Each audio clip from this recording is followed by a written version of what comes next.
नमस्कार प्रिय विद्यार्थियों, संस्कृत की क्लास में आपका स्वागत है। अभिज्ञान शाकुंतलम न केवलम महाकवि कालिदास एवं अपितु संस्कृत साहित्य से प्रसिद्धम रचना अस्ति। आज हम जिस पाठ के विषय में चर्चा करेंगे वह है चतुर्थ पाठ अर्थात चौथा पाठ। इस पाठ पर चर्चा करने से पहले इसके पाठ परिचय पर अपन ध्यान देते हैं। पाठ परिचय जो है महाभारत से ये पाठ लिया गया है। पाठ परिचय क्या होता है? देखो, कोई भी पाठ जो होता है उस पाठ में कुछ परिचय होता है और वह परिचय जो है किससे लिया गया है वही उसका आधार होता है, वही पाठ परिचय होता है। और उस पाठ से संबंधित जानकारी जो है उस से संबंधित जानकारी पाठ में आती है। तो बच्चों, आइए चलते हैं, देखते हैं चतुर्थ पाठ को और पढ़ते हैं, समझते हैं। अभिज्ञान शाकुंतलम न केवलम महाकवि कालिदास।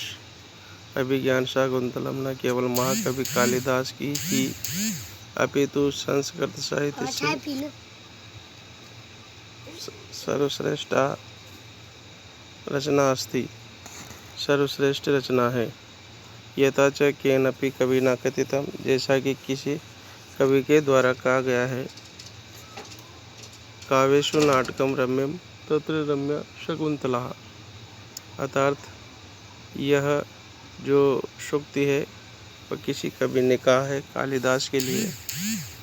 काव्येषु नाटकम रम्यम, काव्यों में नाटक रमणीय है। तत्र रम्या शकुंतला, और उस नाटकों में भी रम्या सुंदर है शकुंतला नाटक। अर्थात शकुंतला जो नाटक है वह बहुत ही सुंदर है और सभी नाटकों में अभिज्ञान शाकुंतलम सर्वश्रेष्ठ रचना है। प्रस्तुत नाट्यं शाकुंतलस्य सप्तकंकात् उद्धृतः। प्रस्तुत नाटक रचना शाकुंतलस्य सप्तमंकात् उद्धृतः, शकुंतला के सप्तम अंक से उद्धृत है। संपादित अंश है। दानवे सह करते युद्धे, दानवों के साथ किए गए युद्ध में इंद्र से विजयानंतरम, इंद्र की विजय के बाद इंद्रपुरी अमरावती है, इंद्रपुरी से अमरावती तक प्रत्यागच्छन जाते समय राजा दुष्यंत मार्गे महर्षि मारीच आश्रम में, मार्ग में महर्षि मारीच के आश्रम में विश्राम करता है। तभी तत्र बालकस्य सर्वदमन, तभी वहाँ बालक सर्वदमन का सिंह शिशु क्रीड़ा, शेर के शिशु के साथ खेलने का व्यवहार देखकर, चंचलता दृष्ट्वा, और उसकी चंचलता को देखकर, तस्य मनसि बालकम प्रति, उस के मन में बालक के प्रति आकर्षण उत्पन्न भवति, आकर्षण उत्पन्न होता है। शनै शनै, धीरे धीरे, वार्तालाप के प्रसंग से तस्य विश्वासं भवति, उसका विश्वास हो जाता है। यत् सर्वदमनः, कि जो ये सर्वदमन बालक है, तस्य पुत्र एव, उसी का पुत्र है। और इत्थम कविना, इस प्रकार कवि के द्वारा, अस्मिन् दृश्ये बालकस्य चापल्यम दुष्यन्तस्य च वात्सल्यम अतीव मनमोहकतया वर्णितम अस्ति। इस अस्मिन् दृश्य, इस दृश्य में बालक की चापल्यम चंचलता, च दुष्यंतस्य, और दुष्यंत की वात्सल्यता का, अतीव मनमोहकतया, बहुत ही मनमोहक रूप में वर्णितम अस्ति, वर्णन किया गया है। जम्बश्रु सिंह दंतास्ते गणेशस्य, अतः है शेर जमरस्व मुँह खोलो दंताम ते गणिष्यसि, मैं तुम्हारे दांतों को गिनूंगा।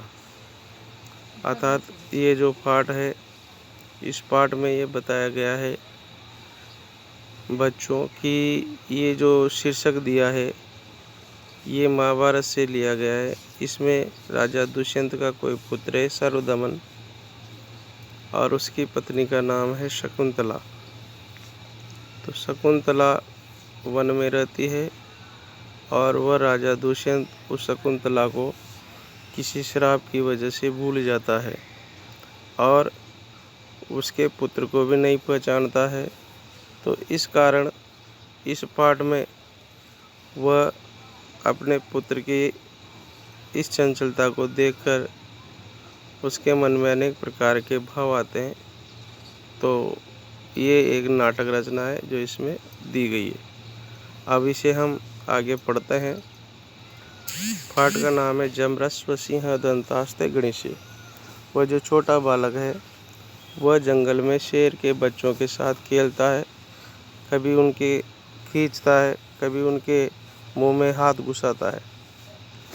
तो उनसे कहता है कि हे सिंह, अपना मुँह खोलो, मैं तुम्हारे दांतों को गिनूंगा। तो यहाँ लिखा हुआ है नेपथ्य। नेपथ्य अर्थात पर्दे में। नाटक रचना पर्दे में होती है और पर्दा उड़ता है तभी देखा जाता है कि माँ खलु चापलम कुरु। चापलम कुरु, चापलम यानी चंचलता।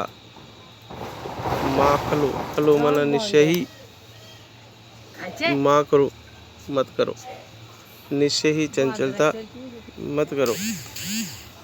खत्म गत एव आत्मनम प्रकृतिम।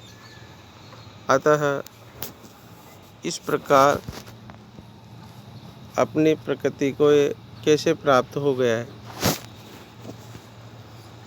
किस प्रकार ये प्राप्त हो गया है अपनी प्रकृति को।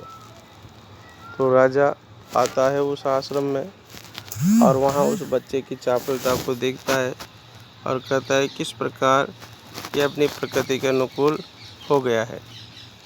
तो कर्णम दत्वा, राजा कान लगाकर अर्थात ध्यान से उसे देखता है और कहता है अभूमि इयम अविनयस्य। अर्थात ये जो भूमि है अविनय वाली है, अर्थात अविनम्रता की ये भूमि कैसे हो गई है। ये भूमि अविनम्रता की नहीं है। अतः को न खलु ऐसा निषिद्ध है। अतः यहाँ इसे क्यों नहीं निषिद्ध किया जा रहा, यहाँ इस बालक को क्यों नहीं टोका जा रहा, क्यों नहीं मना किया जा रहा। क्योंकि आश्रम में सभी बच्चों को अनुशासन रूप से सिखाया जाता है, इस बच्चे को नहीं सिखाया जा रहा। शब्द अनुसारेण अवलोके, शब्द के अनुसार देखकर अर्थात आवाज़ को सुनकर और उसकी तरफ देखकर सविस्मय, विस्मय के साथ अरे को न खलु अयम अनुबध्यमानः। अरे निश्चय ही इसे क्यों नहीं अनुबंधित किया जा, अनुबध्यमानः अनुबंधन किए जाते हुए तपस्वी नाम, तपस्वियों के द्वारा आबाल सत्व बालो। अतः इस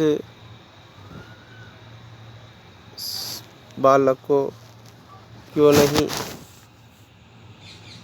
बांधा जा रहा, अर्थात इसको जो है जनत्र किया जा रहा है। अब इसके पाठ का अवलोकन हम आगे करेंगे।